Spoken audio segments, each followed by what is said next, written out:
कुल मिलाकर के आज पूरे देश और प्रदेश में सबसे बड़ी समस्या बेरोजगारी का है। करोड़ों नौजवान बेरोजगारी का दंश झेल रहा है।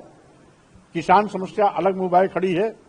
3 साल से दिल्ली की सीमा पर किसान धरनारत हैं, लेकिन भाजपा सरकार आज तक न्यूनतम समर्थन मूल्य की घोषणा नहीं कर पाई है, जबकि इसने वादा किया था किसानों को लाभकारी मूल्य दिलाने का।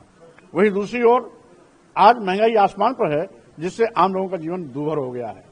जब से भाजपा सरकार बनी है, बड़े पैमाने पर ये लोगों को गरीब, मजबूर और मजलूम बना करके 5 किलो 10 किलो चावल पर वो इनकी जिंदगी को ठहरा दिया है। प्रधानमंत्री खुद कहते हैं हम 80 करोड़ लोगों को राशन देते हैं, 5 किलो 10 किलो चावल देते हैं। जिस देश में 80 करोड़ लोग की जिंदगी 5 किलो 10 किलो चावल के इर्द गिर्द घूमेगी, स्वाभाविक रूप से वो देश केवल गरीब ही नहीं है, बल्कि गरीबों का देश हो गया है। विश्व गुरु बनने का सपना दिखाने वाले माननीय प्रधानमंत्री जी गरीबी दूर करने से कतराते हैं। आज गरीबों की संख्या बेतहाशा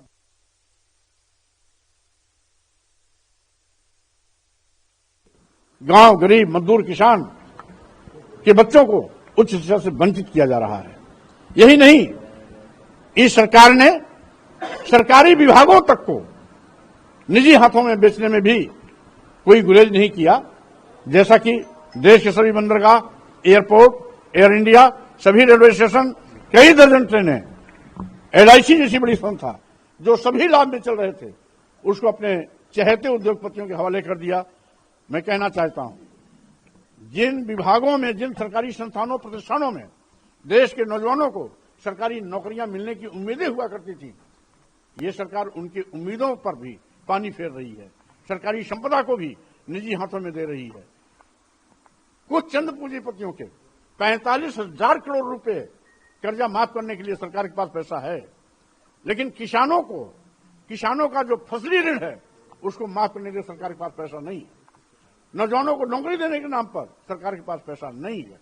पुरानी पेंशन बहाल करने के नाम पर सरकार के पास पैसा नहीं है। मानदेय पर काम करने वाले जो कर्मी हैं उनको पूर्ण वेतन देने के लिए सरकार के पास पैसा नहीं है, लेकिन चंद पूंजीपतियों को उपकृत करने के लिए 45,000 करोड़ रुपए का पैसा चुटकी बजाते माननीय प्रधानमंत्री जी माफ कर देते हैं। इसलिए मैं कहना चाहता हूं, आज यह सरकार इस देश के नौजवान, जनता, मजदूर, किसान, महिलाएं, गरीब के प्रति अपनी जवाबदेही सुनिश्चित न करके केवल कुछ फरिश्ताओं के प्रति कृपालु बनी हुई है। उनको कृतार्थ करने के लिए सब कुछ लुटाने के लिए तैयार है, जिसकी मैं घोर निंदा करता हूं।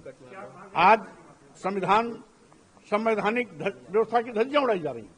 भारतीय संविधान ने SC, ST, OBC को जो आरक्षण दिया है उसको साजिश के तहत खत्म किया जा रहा है।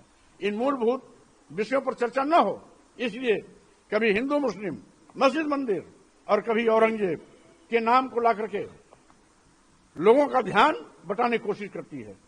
मैं इसीलिए इस संविधान सम्मान एवं जनहित हुंकार यात्रा के माध्यम से सरकार के इन काले कारनामों को बेपर्द भी करूंगा। साथ ही साथ हमारी मांग भी है कि यह कुंभकर्णी नींद सोने वाली भाजपा सरकार नींद से उठे और जो जनहित के मुद्दे हैं उस पर गंभीरता से विचार करें। योगी जी, एक पुरानी पार्टी आपकी रही है, इन दिनों बड़ा हॉट इशू चल रहा है, हुआ भतीजे का विवाद, इस पर क्या कहेंगे? अब चूंकि मानिया बहन जी कभी हमारी नेता रही हैं, उनके विषय में मैं कुछ नहीं कहना चाहता हूं। वो ताश के पत्ते की तरह संगठन को हमेशा हेरती फेरती रहती हैं और इसी में कभी भाई को आगे लाती हैं, कभी भतीजे को आगे लाती हैं, कभी असमंजस पे जाती हैं कि भतीजा को आगे करें या भाई को आगे करें। ये मानिया बहन जी का व्यक्तिगत मामला है, मैं उस पर टिप्पणी करना बहुत आवश्यक नहीं समझता। योगी सरकार ने संभल में नेजा मेले की इजाजत नहीं दी है और औरंगजेब का विवाद चल रहा है, क्या कहेंगे इसको लेकर? नहीं, कुल मिलाकर के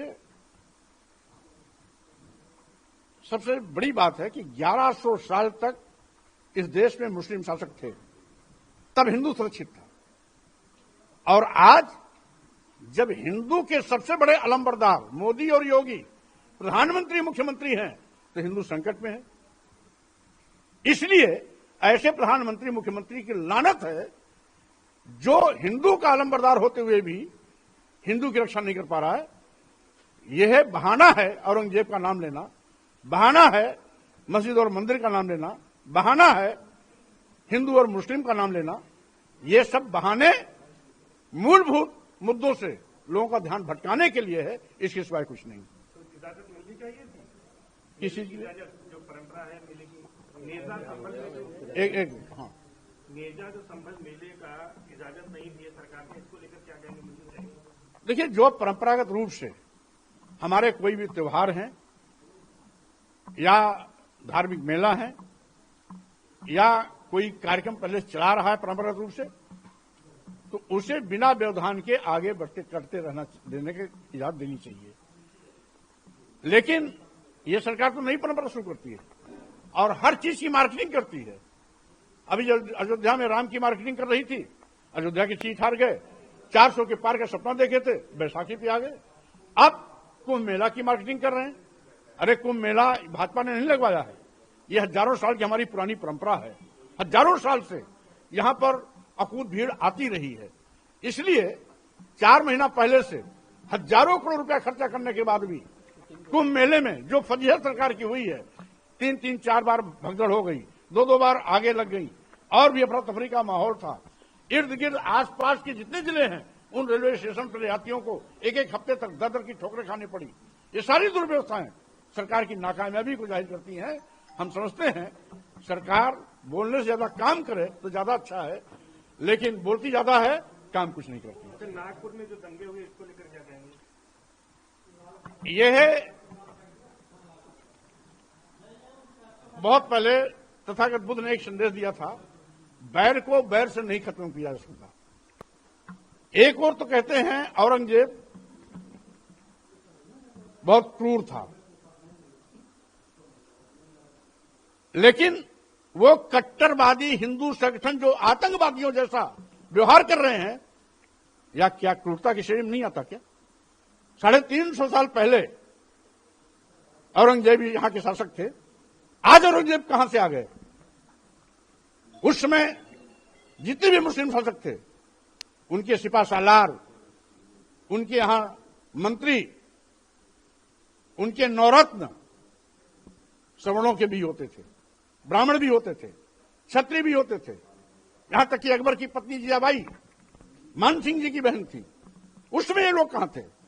लेकिन आज जब देश संकट से जूझ रहा है, मुद्दे दर मुद्दे आज सरकार पर भारी पड़ रहे हैं, मुद्दे पर जनता चर्चा न करे, इसलिए इस प्रकार की सिगुफेबाजी करते हैं। इसके सिवाय कुछ नहीं। और जो कल नागपुर में हुआ, हम समझते हैं ये आतंकवादी हिंदू संगठनों का नंगा नाच है।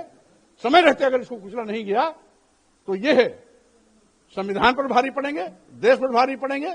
एक बार ऐसे ही अराजक तत्वों के नाते देश बढ़ चुका है, दोबारा भी इनकी काली करतूतों के चलते देश बढ़ने के कगार पे आ जाएगा। जो किसी की कब्र खोदेगा वो भले आदमी की संगठन होगा, जो किसी को मार काट धाड़ करेगा वो सज्जन आदमी होगा, जो गोली बारूद और हिंदू राष्ट्र की मांग की बात करेगा वो सज्जन आदमी होगा, जो संविधान विरोधी बात करेगा वो देश का हितैषी होगा। आज जब हमारा भारतीय संविधान पंथ निरपेक्ष धर्मनिरपेक्ष की बात करता है तो हिंदू राष्ट्र की बात क्यों? हिंदू राष्ट्र की मांग करने वाले लोग राष्ट्र विरोधी हैं, संविधान विरोधी हैं।